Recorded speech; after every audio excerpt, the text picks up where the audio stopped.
to common vitamins that weaken your legs after 60. What if I told you that the very supplements you're taking to stay healthy could be the reason you're struggling to get out of your chair, feeling unsteady on your feet, and losing the leg strength you depend on? Stick around, because today we're exposing the 2 worst vitamins for your legs after 60, and what to take instead to stay strong and mobile. As we get older, staying strong and independent is everything. We take our vitamins religiously, believing we're doing the best thing for our health. But what if you're accidentally weakening your foundation? What if your quest for wellness is actually robbing your legs of their power? In this video, we're not just guessing. We're diving into the scientific research to reveal the 2 specific vitamins that have been linked to muscle weakness, slower repair, and even increased fracture risk for seniors. Here's our quick roadmap. We'll break down exactly how each vitamin works against you, and then I'll give you simple, actionable food swaps and daily habits to protect your leg strength. But before we dive in, if you're new here, hit subscribe and tap the bell so you never miss our weekly science-backed health hacks for seniors. Ready? Let's dive in. First up, the vitamin you likely have in your cupboard right now that's slowing your muscle repair, vitamin E.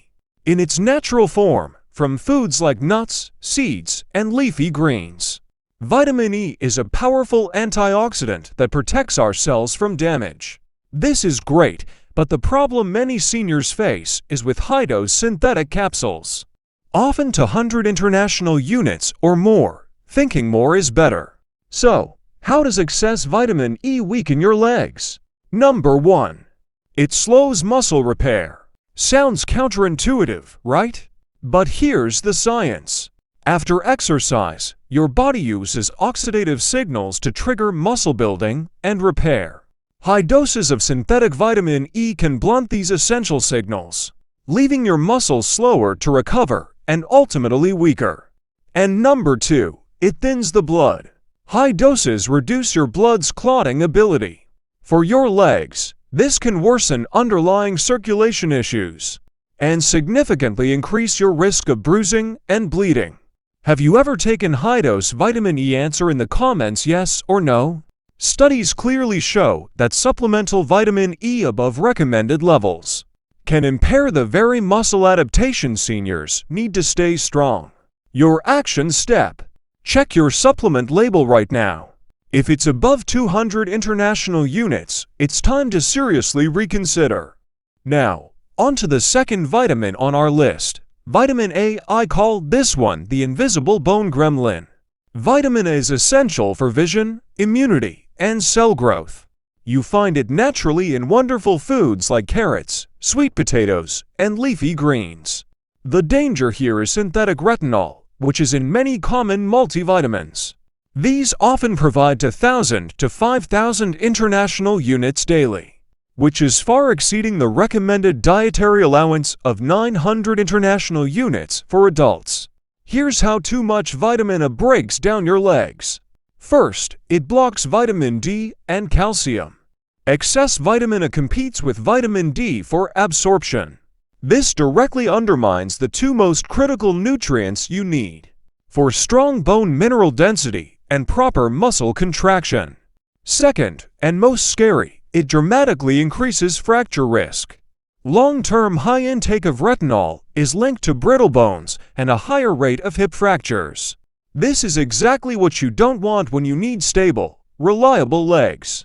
So, comment below, do you actually read your multivitamin label? This is so important. Okay, so what do we do? Don't worry. The solution isn't to panic, it's to make smart swaps. Let's start by replacing supplements with food sources. For vitamin E, aim for a small handful of almonds or sunflower seeds daily instead of a capsule. Your body processes this perfectly. For vitamin A, get your beta-carotene from colorful vegetables, carrots, red peppers, and spinach. The beautiful thing about beta-carotene is that your body only converts what it needs, so you don't have to worry about overdose. Now, let's optimize your diet for leg strength. Focus on these power players. vitamin D, and calcium. Get 15 minutes of midday sun for a natural vitamin D boost. And incorporate dairy or fortified plant milk for calcium, magnesium, and protein. Pumpkin seeds, fish, lean meats, or plant-based proteins like lentils are fantastic. They are crucial for muscle contraction and repair. And finally, this is non-negotiable, daily movement and habit hacks. 1. Gentle resistance exercises. Chair squats, wall push-ups, resistance band leg extensions. Just 10 to 15 minutes a day is all it takes to maintain muscle. 2. Balance drills. Practice heel-to-toe walks or single leg stands. Hold onto a chair for support for under 5 minutes a day. This will supercharge your stability and prevent falls. So your simple daily routine for leg strength becomes real food, plus sun, plus 15 minutes exercise, plus a 5-minute balance drill. And of course, always check with your healthcare provider before starting or stopping any supplement plan, especially if you're on medications. If you found this eye-opening and helpful, do me a huge favor. Hit that like button and subscribe for more science-backed health advice. Now, I want to hear from you. Share in the comments, which swap will you make first? Will it be almonds instead of that vitamin E capsule? Or will you focus on adding more carrots and spinach instead of extra vitamin A? I read every single comment, and I can't wait to hear your answers. Thanks for watching, stay strong, and we'll see you in the next video.